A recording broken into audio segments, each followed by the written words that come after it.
Hello बच्चों। आज की कहानी का नंबर है 73 और कहानी का नाम है पितृभक्त बालक पिप्पलाद। पिप्पलाद नाम का एक छोटा बालक रहता, 8-10 साल का होगा।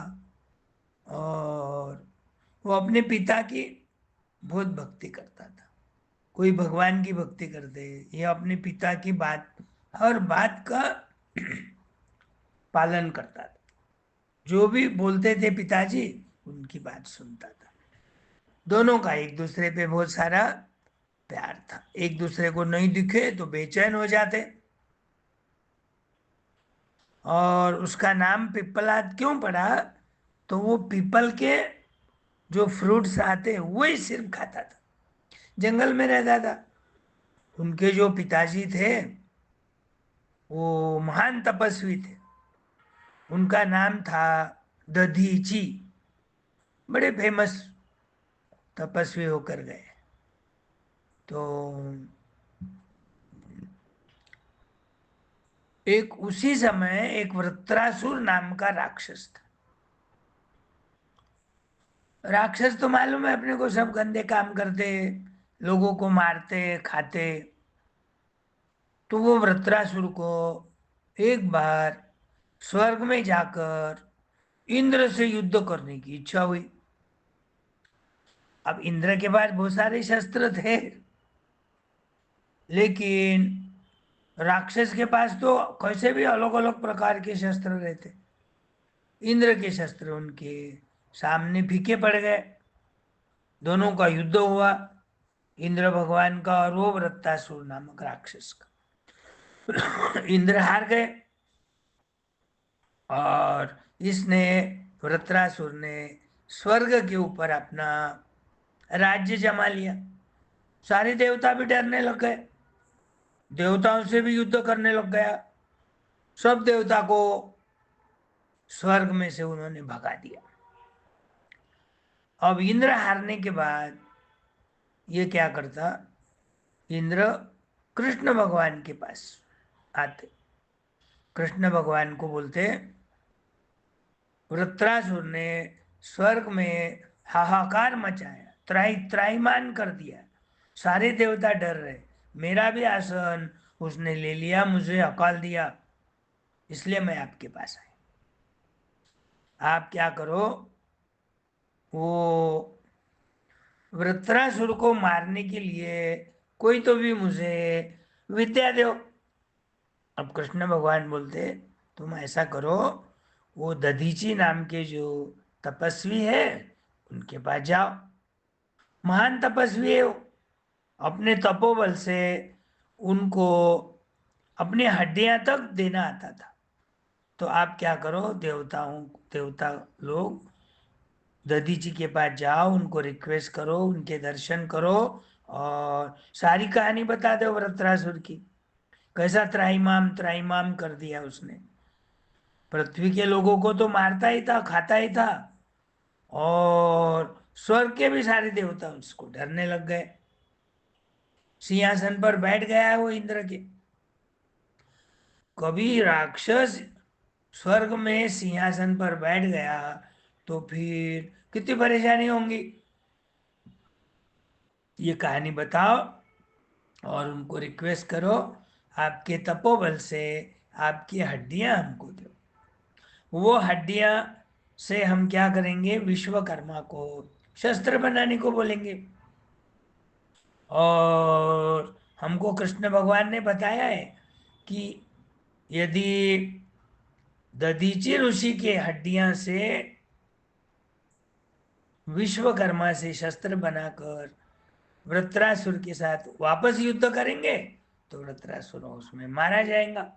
इसलिए हम आपके पास हैं। अब ये तो महान तपस्वी थे, अंतर्ज्ञानी भी थे। सारी बातें उनको मालूम थी क्या क्या होने वाला। तो उन्होंने सोचा, भाई मेरी हड्डियां यदि अच्छे काम में आ रही है तो हड्डियां देने में क्या हरकत है। आज न कल तो शरीर जाने ही वाला है अपना, एक दिन तो मरण आने ही वाला है। फिर आज ये भगवान की रिक्वेस्ट सुनकर मैं यदि तपोबल से मेरे प्राण त्याग दूंगा और हड्डियां इनको दे दूंगा, लेने को बोल दूंगा, और ये वो विश्वकर्मा से उसके हथियार बना लेंगे, तो वृत्रासुर मारा जाएगा और फिर से इंद्र को स्वर्ग का सिंहासन मिल जाएगा। तो उन्होंने अपने तपोबल से तुरंत अपना शरीर प्राण दिया, अपना शरीर त्याग दिया। फिर यह हड्डियां लेकर विश्वकर्मा के पास गए और उन्होंने अलग अलग प्रकार के शस्त्र बनाए और फिर वृत्रासुर को ललकारे, चल वापस आओ युद्ध करने के लिए, अब इस बार को कौन हारता देखेंगे। वृत्रासुर नाम का वो तो राक्षस है बोलचाल कर, किसी ने आह्वान किया उसको चलो युद्ध करेंगे, वो तो करने ही वाला। जैसा वाली और सुग्रीव दोनों के बीच में कैसा युद्ध हुआ, वाली बड़ा भाई था, सुग्रीव छोटा था।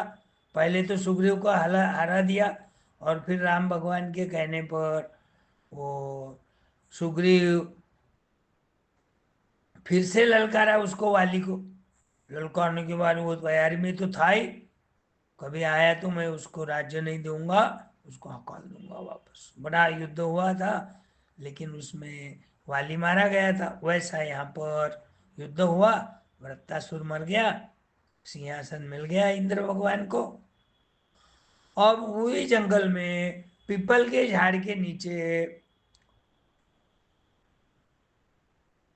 एक लड़का तपस्या कर रहा था, और वो लड़का वो दधीची नाम के ऋषि जो जिन्होंने अपने हड्डियों का त्याग कर दिया, वो उसका लड़का था। उसको ये बात मालूम पड़ गई कि इंद्र भगवान स्वार्थी है, सिंहासन मिलाने के लिए मेरे पिताजी का पिताजी को प्राण त्यागने को बोले, इन्हें मरवा दिए, मर ही गए ना वो, इसका मतलब। पहले तो बहुत भक्ति थी पिताजी के ऊपर, बचपन से ही वो पिताजी के जैसी तपस्या में लीन रहता था, सिर्फ वो शिव भक्त की तपस्या करता था। तो मालूम पड़ने के बाद वो और ज्यादा कठिन तपस्या करता शिव भक्त, शिव भगवान की। शिव भगवान तो बोलचाल कर भोले वाले हैं, भोलेनाथ ही है, वो प्रसन्न हो गए और पिपलाद को उन्होंने बताया कि भाई तुम्हारे कठोर तपस्या से मैं प्रसन्न हो गया, बोलो वरदान देता हूं मैं, क्या होना। तो उसने बोला कि भाई मुझे भगवान जी से बदला लेना है, भगवान को मुझे मरवाना है, क्योंकि उन्होंने मेरे पिताजी को मरवा दिया। गुस्सा आ गया उसको। पहले तो पितृभक्त था, पिताजी की भक्ति, और उसमें पिताजी मर गए और देवताओं ने मारा, तो जाहिर है गुस्सा आना। तो बोले मुझे ऐसी शक्ति दो या ऐसा शस्त्र दो, मैं भगवान से युद्ध करके उनका बदला लूंगा। कृष्ण भगवान बोलते हैं ये अच्छी बात नहीं है, तुम्हारी भक्ति है पिताजी के ऊपर मुझे मालूम है, लेकिन इतना गुस्सा करना भी अच्छी बात नहीं है। फिर भी तुम बोलते हैं तो मैं दे देता हूँ एक शक्ति। और शक्ति के रूप में उन्होंने एक राक्षसी को उनके हवाले कर दिया। तुरंत सामने एक राक्षसी उनके सामने आ गई पिप्पलाद के, बोलो क्या हुक्म है। तो पिप्पलाद बोलता तुम क्या करो, दुनिया में जितने भी देवता है सबको मारते हो, सबको खा जाओ। राक्षसी है ना वो बोलचाल के। अब ऐसा बोलते ही वो पिप्पलाद के आंख पे खाने के लिए दौड़ी। पिप्पलाद बोलता है अरे ये क्या कर रहे हो, मेरे पीछे क्यों पड़े, मुझे क्यों खाने को आ रहे। तो वो राक्षसी बोलती है देखो, कण कण में भगवान है, कण कण में ईश्वर का वास है। आदमी के जितने भी अवयव है, पार्ट्स है, उसमें भी भगवान का वास है। जैसा आंखों में सूरज का निवास है, हाथों में इंद्र भगवान है, जीभ के ऊपर वरुण भगवान है, वैसे बॉडी के जितने भी पार्ट्स है, सारे पार्ट्स में अलग अलग भगवान निवास करते। तो पहले मैं तुम्हारे अंदर के भगवान को मार दूंगी, तुमने ही बोला खा जाओ, और फिर स्वर्ग जाके खाऊंगी ऊपर के भगवान। तो ये भागते भागते भागते वापस शिव भगवान के पास गए। शिव भगवान को बोले, अरे तो ऐसा कर रहा, वो राक्षसी तो मुझे मारने को दौड़ी। बोले तुमने तो बोला था ना, बोले दुनिया में जितने भी भगवान हैं उनको खा जाओ, उनको मार दो। तो वो तुम्हारी आज्ञा का पालन करने लग गई, क्योंकि तुम्हारे बॉडी में भी जितने पार्ट्स है सब में भगवान का वास है। इसलिए उससे भगवान को जाकर माफी मांगो। कौन से? इंद्र भगवान और बाकी के देवता जो भी स्वर्ग में रहते हैं, उनसे बोलो मैंने ऐसा ऐसा शिव की तपस्या की, वरदान मांगा, राक्षसी मिली वरदान के रूप में, मैंने आपको देवताओं को खाने को बोला, लेकिन वो मुझे खाने लग गई।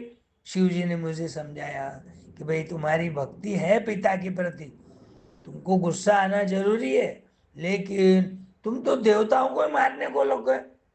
छोटी मोटी बात बोलते तो बात अलग थी, सारे देवताओं को मरवाने के लिए तुमने वो राक्षसी नाम की शक्ति को मांगा, तो वो मुझे खाने लग गई। तो मैं माफी चाहता हूँ, आपसे क्षमा मांगता हूँ, और शिव जी को जाकर कह देता हूँ कि भाई आपको कोई न मारे, ऐसे राक्षसी को बोलो। ये बोलने के बाद वो राक्षसी अंतर्धान हो गई। तो ये जो पीपल के फ्रूट खाता था, इसलिए उसका नाम पिप्पलाद पड़ा। तो फिर शिव जी भगवान उसके ऊपर प्रसन्न हो गए, क्योंकि देवताओं का बदला नहीं लिया ना, उसने मान लिया। और उसकी पिता की भक्ति देखकर वो और भी प्रसन्न हो गए। और उन्होंने क्या कहा, शिवजी भगवान ने, आज से ये जो तुम तालाब के पास जो तपस्या कर रहे हैं, वो तालाब का नाम पिप्पल तालाब, पिप्पल तीर्थ क्षेत्र नाम से प्रसन्न होगा। वो तीर्थ क्षेत्र में जो भी डुबकी मारेगा उसके सारे पाप मिट जाएंगे, उसको मोक्ष मिलेगा, उसको स्वर्ग की प्राप्ति होगी। तो जब से ये आज भी घड़ी को वहाँ उत्तर प्रदेश में पिप्पल तीर्थ बोलकर है, वो साइड को लोग गए तो तीर्थ में डुबकी मारते हैं। एक समझ है कि भाई अपने पाप सारे धुल जाते, जैसे गंगा नदी में हरिद्वार जाकर डुबकी मारे तो पाप धुल जाते, ऐसी जैसी लोगों की समझ है। और वो समझ की वजह से हरिद्वार को हमेशा तौबा करती रहती नहाने के लिए, वैसा ये दूर है तो, लेकिन रहती है, लोगों की भीड़ भाड़ तो बहुत रहती है वहाँ पर। तो ये ऐसा पितृभक्त बालक था, और इसका नाम था पिप्पलाद। तो तुम भी अपने जो भी घर में बड़े हैं उनकी भक्ति करना है ना, उनका कहा मानना, उनकी आज्ञा का पालन करना, और अपना अपना तो काम करना ही है, तो तुमको मालूम ही है। आखिर कर्म ही ऐसा है जिससे तुम्हारा लाइफ सुधर सकता, तुमको मोक्ष की प्राप्ति हो सकती, और स्वर्ग की भी प्राप्ति हो जाएंगी। है ध्यान में।